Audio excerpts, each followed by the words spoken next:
తిమ్మాపూర్లో ఈ ఆలయం కొత్తగా నిర్మిస్తున్నారు ఫ్రెండ్స్. అడుగడుగునా ప్రత్యేకతలతో నిర్మించబోతున్నారు ఈ ఆలయాన్ని. గుడిలోని మూలమూర్తులను చూపిస్తూ మాట్లాడుకుందాం. సరస్వతి అమ్మవారి దర్శనం చూపిస్తూ బరువు ఎంత ఉందో అంతవారు ఆయిల్తో గనుక ఈ స్వామివారికి అభిషేకం చేసుకుంటే ఈ ఆలయంలో మరొక ప్రత్యేకత.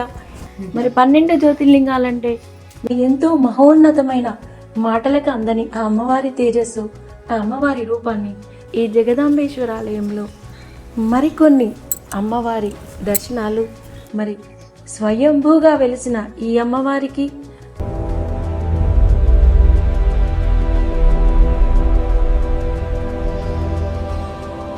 ఫ్రెండ్స్, మరి ఈరోజు మంచిర్యాల డిస్టిక్ మందమర్రి మండలం తిమ్మాపూర్ గ్రామంలో గల శ్రీ జగదాంబేశ్వర ఆలయానికి వచ్చాము.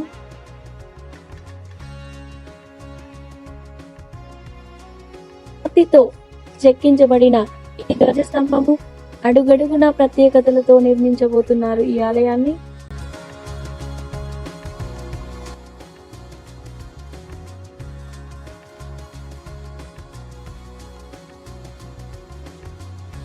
మరి ఆలయానికి సంబంధించిన మూలమూర్తులను చూపించే దానికన్నా ముందు ఫ్రెండ్స్, మనం ఆ నందీశ్వరుడి ఆశీర్వాదము, ఆ సింహవాహిని ఆశీర్వాదం తీసుకున్న తర్వాత మరి 6 ఉపాలయాల్లో మొదటిగా సరస్వతి అమ్మవారి దర్శనం చూపిస్తూ సరస్వతి మాత దర్శనం చేశారు కదా ఫ్రెండ్స్. మరి రెండవ మాత అన్నపూర్ణాదేవి దర్శనం చేసుకున్న తర్వాత మరి ఆ విఘ్నేశ్వరుడు జీవితంలో అన్ని విఘ్నాలను తొలగించి తనకి మొరపెట్టుకుంటే ఎన్ని విఘ్నాలనైనా మనకు తొలగించి జీవితంలో ముందుకు తీసుకువెళ్ళే శ్రీ విఘ్నేశ్వరుడికి 3వ ఉపాలకులుగా శ్రీ సుబ్రహ్మణ్యేశ్వర స్వామి, అంటే ఆ పార్వతీ పరమేశ్వరుల కుటుంబమైన విఘ్నేశ్వరుడు, ఆ ఈశ్వరుడు, జగదాంబ, మరి ఈ కుమారస్వామి ఇందులో కొలువై ఉన్న ఈ ఆలయంలో శంకరుడి ప్రమదగణాల్లో ఒకరైన శ్రీ భృంగేశ్వర స్వామి ఆలయం ఇదొకటి. మరి ఈ 6 ఉపాలయాలను మీరు చూశారు కదా ముందుగా.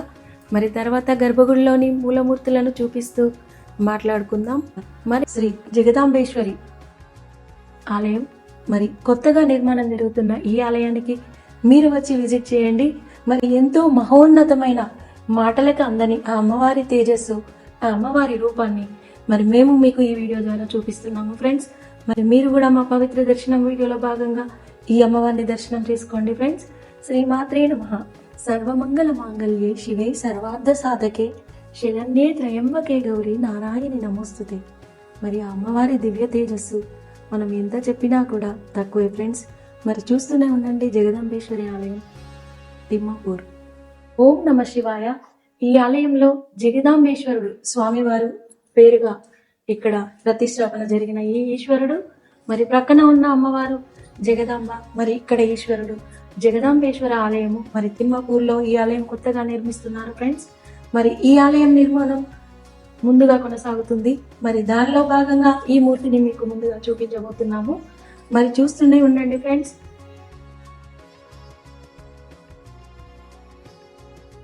ఇప్పుడు మీరు ఈశ్వరుణ్ణి చూశారు, జగదాంబని చూశారు కదా. మరి మరొక మూర్తి సీతారాములు, లక్ష్మణులు సమేత హనుమంతుడు ఈ ఆలయంలో వెలిసిన మరొక ఆలయంని చూద్దామా. మరి నాకైతే ఈ ఆలయంలోకి వచ్చాక ఆ మూర్తులను చూస్తుంటే అసలు ఆ స్వామివారిని ఏమని పలకాలా అనేది కూడా గుర్తు రావడం లేదు ఫ్రెండ్స్. ఎంతో తేజవంతమైన ఈ మూర్తుల ఈ ఆలయంలో మరి ప్రతిష్టాపన చేసి ఈ ఆలయాన్ని నిర్మించిన ఈ ఆలయ కమిటీ వారికైనా, మరి ఈ ఆలయ ఓనర్లకైనా, మరి భక్తులందరం దర్శనం చేసుకున్న తర్వాత ఒక ధన్యవాదాలు అయితే తప్పకుండా చెప్పాలి ఫ్రెండ్స్. మరి ఆ ధన్యవాదాలని మీరు కామెంట్ రూపంలో చెప్తారని కోరుకుంటూ, మరి ఈ ఆలయంలో గొప్ప అట్రాక్షన్ అంటే మరి పార్వతీ పరమేశ్వరులు ఆ నంది వాహనంపై దివ్య దర్శనంతో చూపిస్తున్న ఈ విగ్రహం మరి ఎలాంటి మెటీరియల్తో తయారైంది అనుకుంటున్నారా? మరి ఈ ఆలయ యజమాని గారు కాశీ ప్రయాణంలో ప్రత్యేకంగా తీసుకురావడం జరిగింది ఫ్రెండ్స్.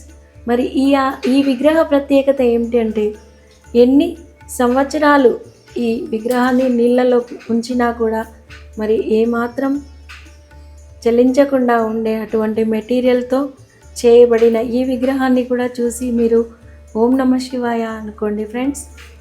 ఈ ఆలయంలో కనుక మీరు చూసినట్టయితే ఎక్కడైనా ఆలయాల్లో నవగ్రహాలు అనేది ఉంటాయి కదా ఫ్రెండ్స్. మరి ఈ ఆలయంలో ప్రతి ఒక్క విగ్రహాన్ని స్పెషల్గా వీరు ప్రతిష్టాపించారు ఫ్రెండ్స్. మరి ఈ ఆలయానికి వచ్చినప్పుడు మీరు కూడా మాలాగే ఆలయంలో నవగ్రహాల దర్శనం చేసుకొని వెళ్ళండి ఫ్రెండ్స్.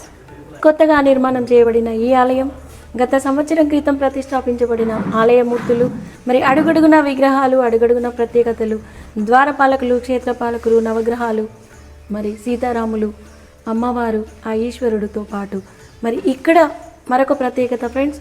ఈ శనీశ్వర లింగానికి ఎవరైనా శని దోషం ఉన్న వాళ్ళు వచ్చి వారి బరువు ఎంత ఉందో అంతవారు ఆయిల్తో కనుక ఈ స్వామివారికి అభిషేకం చేసుకుంటే మరి శని దోషాలన్నీ పోతాయనే నమ్మకం ఫ్రెండ్స్.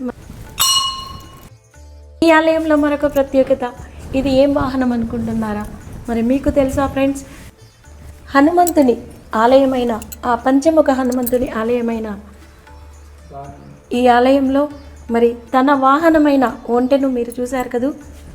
మరి మీకు ఇంతకుముందు తెలిస్తే తెలుసని, తెలియకపోతే ఇప్పుడే చూసాము అని మరి జై శ్రీరామ్ అని మాకు కామెంట్ పెడతారు కదూ.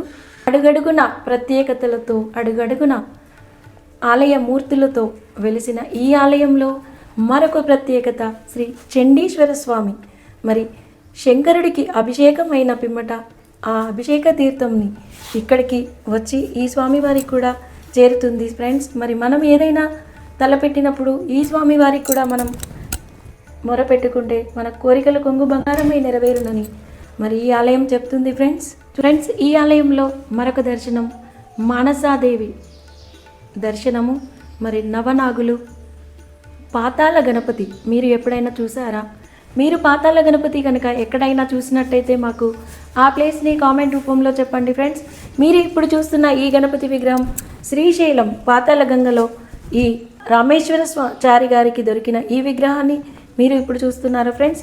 మరి ఇక్కడ శివయ్య ఉంటే, ఇక్కడ విఘ్నేశ్వరుడు ఉంటే, మరి ఇక్కడ రేణుకా ఎల్లమ్మ తల్లి ఉంది ఫ్రెండ్స్. మరి ఆ తర్వాత ఉన్న విగ్రహాలు అయితే నవనాగులు ఫ్రెండ్స్. మరి రాహుకేతు, మరి సుబ్రహ్మణ్యేశ్వర స్వామి, ఇలాంటి మూర్తులని వెలిసిన ఈ మండపంలో మీరు వచ్చినప్పుడు ఈ పవిత్ర దర్శనాల్లో భాగంగా మేము చూపిస్తున్న ఈ ఫోటోస్ని మీరు చూసి ఓం నమ శివాయ అని కామెంట్ చేస్తూ మరి మీరు వచ్చినప్పుడు కూడా దర్శనం చేసుకుంటారు కదా ఫ్రెండ్స్. ఈ ఆలయ యజమానైన రామేశ్వరాచారి గారు, వారి గురువులైన ఈ ఆలయంలో ప్రత్యేక మరొక ఆలయం ఫ్రెండ్స్. ఈ ఆలయంలో 12 జ్యోతిర్లింగాలని ఈ ఆలయంలో ప్రతిష్ఠించారు ఫ్రెండ్స్. మరి 12 జ్యోతిర్లింగాలంటే మీరు ముందుగా మా వీడియోలలో చూశారు కదా. దానికి సంబంధించిన ఈ 12 ఈశ్వరుల ప్రతిష్టాపన అనేది ఈ ఆలయంలో చేయడం జరిగింది ఫ్రెండ్స్. మరి ఈ ఆలయంలో ఇదొక గొప్ప ప్రత్యేకత అని కూడా చెప్పుకోవచ్చు ఫ్రెండ్స్. మరి ఇక్కడ మీరు చూసారు కదా, ఇక్కడ అయ్యప్ప స్వామి కోసం గోపురం నిర్మించినట్టే మరి ఇక్కడ శ్రీ వెంకటేశ్వర స్వామి వారి కోసం కూడా మరొక ఆలయం గోపురం నిర్మించారు ఫ్రెండ్స్. మరి ఇక్కడ కూడా ఇంకా ప్రతిష్టాపన కాని కారణంగా మీకు ఆలయ విగ్రహాలను చూపించలేకపోతున్నాము. ఈ జగదాంబేశ్వర ఆలయంలో మరికొన్ని అమ్మవారి దర్శనాలు మీకు చూపించబోతున్నాను.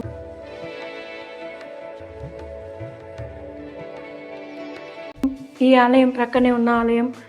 ముందుగా మీరు సింహవాహినిని దర్శనం చేసుకోండి ఫ్రెండ్స్. ఆ తర్వాత దుర్గామాత అమ్మవారిని మీరు దర్శించుకోబోతున్నారు ఫ్రెండ్స్. సుమారుగా 60 సంవత్సరాల క్రితం ఈ అమ్మవారు ఎక్కడో దొరికింది అనుకుంటున్నారా? మరి సింగరేణి బొగ్గుగనిలో ఈ అమ్మవారు వెలిశారు.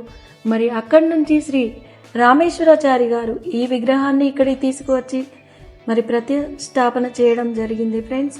మరి స్వయంభూగా వెలిసిన ఈ అమ్మవారికి అందరం కలిసి శ్రీమాత్రే నమః అని చెప్తాము. ఎంతో పవర్ఫుల్ అయిన ఈ అమ్మవారి దర్శనం మీరు మంచిర్యాల వచ్చినప్పుడు తిమ్మాపూర్కు వచ్చి మీరు ఈ ఆలయాలని దర్శించి మీరు కూడా పునీతులవ్వాలన్న సంకల్పంతో మేము ఈ పవిత్ర దర్శనాలను మీకోసం వీడియో షూట్ చేస్తున్నాం ఫ్రెండ్స్. మరి ఎప్పటిలాగానే ఇప్పుడు ఆదరిస్తూ మరి మా ఛానల్ని ప్లీజ్ లైక్, షేర్, సబ్స్క్రైబ్. మరిన్ని విషయాలతో, మరిన్ని వీడియోలతో మీ ముందుకు వస్తాం. Kalyani Kukkadapu KK creations. Please like, share, subscribe.